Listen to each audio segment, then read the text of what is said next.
Levels, stages, maps, whatever you prefer to call them, people are interested in them. Specifically, their design. People have long looked at levels in their favorite video games and wondered what it would be like to make their own.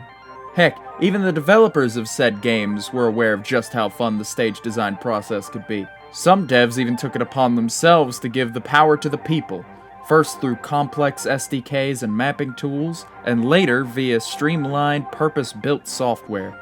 So, what's the deal with level editors? Where did they come from? What's so special about them? Sit back and I'll tell you.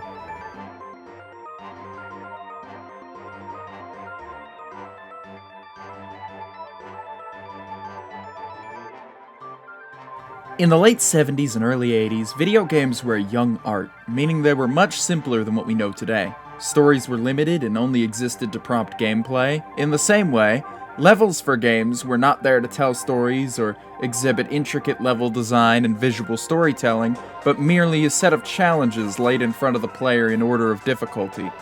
Early arcade titles like Donkey Kong and Space Invaders are examples of this, as that's all they needed to be to catch a player's attention and, more importantly, their quarters. As games developed further, platforms like home computers came along, which shifted the way these design philosophies worked. But they were still operated on the same general principles. The difference being that now the player had all the time in the world to play the game after they bought it, meaning the levels could be longer and more intricate without fear of losing the player's fleeting interest. More thought could be dedicated to the actual levels themselves to maximize intrigue and replayability of these home computer games, and ensure that the player got all they could out of them. One such game was Lode Runner. During its development, Doug Smith, the game's programmer, notably would call local neighborhood kids to design levels in a suite made specifically for the game. Seeing how much fun they had, and how any kid could design levels in the software, he decided to ship the game with a level editor built in. This would arguably mark the first time a game shipped with its own level editor. Throughout these early years, stories like this would crop up on occasion, developers realizing how much fun the level-making process could be, and then some releasing their own editors like Lode Runners. Eventually, at Nintendo, this sentiment was shared while working on the Super Mario series, but they wanted to wait until they could polish and gamify the process to make it more consumer-friendly. In the meantime, though, another notable studio would have something to say about that. id Software, publishers of Wolfenstein and Doom, decided to enable the masses by giving them their own development tools to make maps alongside the games. This stance encouraged young designers to take a swing at making their own Doom maps, leading to a highly popular community of mappers that is still active to this day.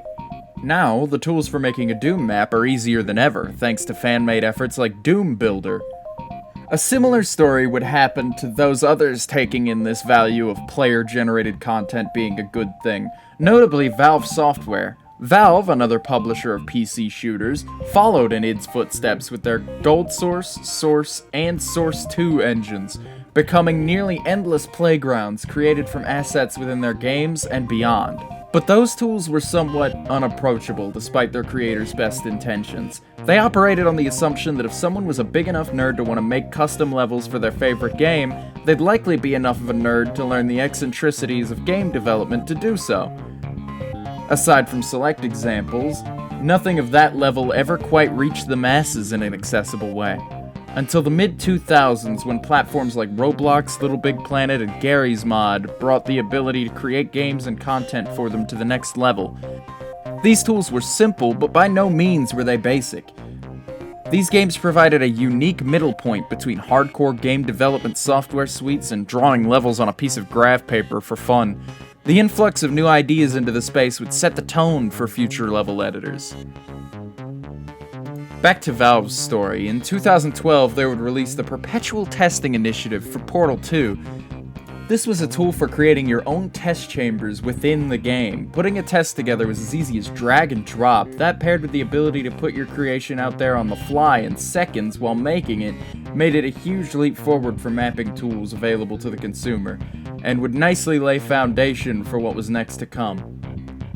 3 years later, in September 2015, a new contender would arrive. Super Mario Maker was not only a level editor, but I believe it to be the leading example of what one should be. Nintendo, who had been thinking on this idea since the creation of the Super Mario Bros., had finally done it. They had made a level editing program that was not only accessible to everyone regardless of development knowledge, but also had its own charm and personality to boot. Taking design cues from the ever-quirky Mario Paint on the Super Nintendo, combined with the actual software used internally for designing Mario stages.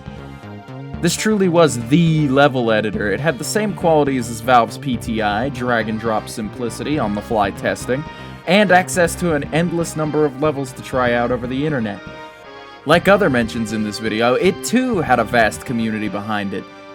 The only thing that could kill it? Being stuck on the Wii U. That would lead Nintendo to create a sequel, creatively titled Super Mario Maker 2. It improved on everything the original did well, and added a ton of new features for players to tool around with. This game remains active and well-loved to this day, and for good reason. So, that brings you up to speed on what the current state of level editors has been. But what's so special about them? Why go and make this whole video detailing their history?